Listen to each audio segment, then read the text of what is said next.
So I just wanted to talk a little bit about following up with your VBS kids, because we all know that VBS is a time that we want to bring in as many kids as we can from the community, and good ways to follow up with them. And so we do have a few products that make follow-up pretty easy. One of them is this Have a Jelly Good Birthday card, postcard. So you can send those to the kids that maybe don't come to your church, or even if they do come to your church, it's a great way to follow up with them on their birthday.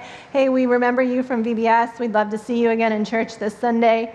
We hope you have a great birthday. So there's that one.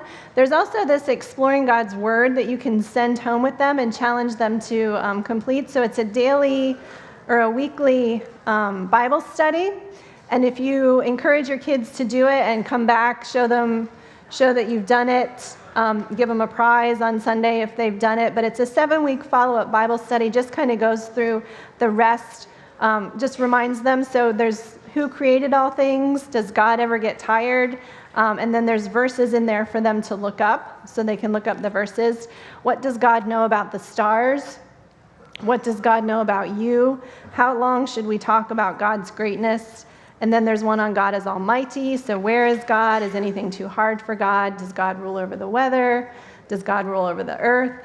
So great little follow-up Bible studies that you can send home with your kids, and then just reach out to them. Hey, have you been doing your Bible study? Can you show me what you've learned, or stuff like that? There's also this photo frame that you can do. So take a picture of your kids with the get parental permission. Make sure you've got that. Take a picture of your kids, and then there's a way to send it to them in the mail, and just remind them of their time at VBS. We'd love to see you again. We hope you come back this Sunday. There's also this booklet, Discovering the One True God. So it's a great recap of the apologetics content in there. You can send it home with your kids. Just let them review it. Have them come back next week and tell you what they learned. And then these puzzles are also really fun. I have 2 right now in my refrigerator that my little one plays with. But they're magnetic puzzles that you can put on a refrigerator, and then they're just fun. This one's the treasure map of Mystery Island. But again, just getting that message in front of the kids, even after VBS is over, reminding them of what they learned. So does anyone have any extra stuff about follow-up that you feel like you want to share, or any questions about following up with your kids? Anyone? No? All right, so we're going to show you a quick intro. Matt and Barb are going to do an intro. So this is what you would use during your assembly time to welcome the kids to VBS. So they're going to do that, and then during the closing assembly program, we suggest a creature feature, which goes along with the daily Animal Pal, so they're also going to go over those with you. So Matt and Barb. Okay.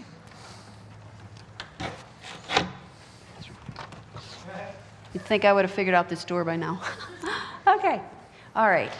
Oh, man, I am so hungry. I'm just going to pretend to eat this, you guys, because I have a gluten allergy. I didn't have time to eat my breakfast today. Man, I love this. How many of you like Captain Crunch? Isn't it the best? Hey, ye landlubber, I command ye to hand over ye breakfast. Seriously? Yes, seriously. Yep. Aye. Why does Captain Crispy like Captain Crunch? Well, of course. Whoa, what's that over there? What? Oh. What? Hey, you tricked me. You tricked me. I sure did. Oh, man. That reminds me of a pirate that I've heard of called Howell Davis. Ooh. Okay? He really liked trickery. He was all about disguise. He didn't really use weapons and stuff. But he was always tricking people. And what he did this one time was he captured a ship, okay? And then another ship started coming along. He made the people on the first ship pretend they were pirates, all right? And so they're like waving weapons and flags and stuff like that. And the second ship surrenders to the first ship. It was really all just merchants all the time. So he was a really tricky pirate. Oh, I wish I had thought of that. No, you don't, Captain Crispy, because you know what? Pirates were all about violence and death, okay? We don't want to be about violence and death. In fact, they were like always having gun battles. If they'd get sick a lot because of their lifestyle and stuff like that, they would just toss the bodies over the side of the ship. Oh. I mean, it was bad, okay? So their life was all about death and violence, but we want our life to all be about life, right? I mean, we don't want to have a skull and crossbones. We want it to be about life. God is about a joy-filled life, a peace-filled life, eternal life. And in fact, that's even what we're talking about today, how God came down, God Emmanuel, so we could have eternal life. So why don't we sing right now, God with us? Okay, we're not going to sing right now. I'm just pretending. All right, so that's something we might do just right off the bat. At the beginning of a day. We have a different little one of those every day. He was Captain Crispy every day, and just a 1-minute thing that was really fun. The kids loved it, okay? There's also a really cool video you can show that's just kind of somebody reading scripture with some beautiful images. That's a good way to start as well. We did that as an intro to the intro. So we did that first, and then we did our Captain Crispy. All right, now, you can do this next thing, these creature features. You can do them in the opening or the closing.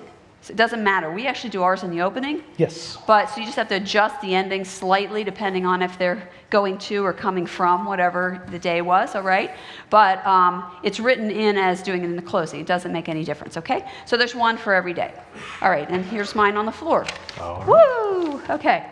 All right, everybody. So it is creature feature time, everybody. And today we're going to feature Camo the chameleon. Anybody ever seen a chameleon? Anybody? Oh, they're so cool. You might remember that they change and things. So we're going to talk about that. But first, before we do, they have super cool eyes. So let's try this. If everybody, don't move your head, but just move your eyes to the left. Okay? Everybody move their eyes to the left? Okay. Now move your eyes to the right. Okay? All right. Everybody do that? Now move this one this way and this one that way. Okay? Ready? Go. What? You couldn't do it? Really? Hey, that's because God didn't make people's eyes to work that way. Our eyes work together. But he did make chameleons' eyes to work that way. In fact, they have pretty much a 360-degree ability to see all around them all the time because, of course, God thinks of everything, right? He knows already from beginning, never even had to think of it really, that they would need eyes so they could see all the bugs that they need to catch, Yes, right? Okay. those delicious bugs. All those delicious bugs. All right, now I want you to stick out your tongue as far as you can get it. Let's see. Ugh. Okay, it's not going to be nearly like what they do, right? Because they have this long, sticky tongue. It is at least the length of their body. So I want you to picture if your tongue was the length of your body. All right, wouldn't that be funny? That would be amazing. And it folds up in an accordion style inside their mouth. Is that so cool? Once again, so they can catch those bugs because it is sticky. All right, now I want you to take that tongue and I want you to see how fast you can get it in and out of your mouth on the count of 3. Ready? 1, 2, 3. Okay? Not even close. Not even close. You know how fast a chameleon can move its tongue? 5 times the speed of a fighter jet on takeoff. That's how fast they can get their tongue out of their mouths, okay? Again, so they can catch all those things and they won't even realize it's coming. All right, hold up that pinky finger, everybody. Hold up that pinky finger. So there are chameleons smaller than your pinky finger, all right? And there are also ones that are as big as 2 feet. That would freak me out, Matt. Look how cute that little guy is. I know, but that would still freak me out a little if I saw a 2-foot-long one, okay? So that's a big difference, right? Now, obviously, something that we think about chameleons is how they change, right?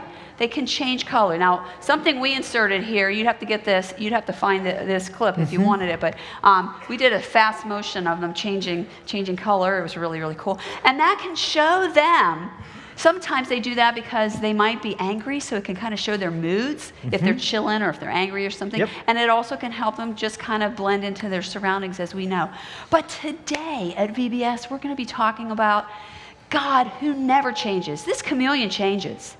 People change. Absolutely. I mean, we start out as babies, don't we? Yep. And we grow up and we change. But God never changes. And that's why we can know that God is always great and he is always good because he never changes. So much more on that later today at VBS. So it'd be something like that, or you might say, that's what we've been talking about today at VBS if you're doing it in the closing, all right? So there's one of those every day for every animal pile, and there's one of those openings every day as well, all right?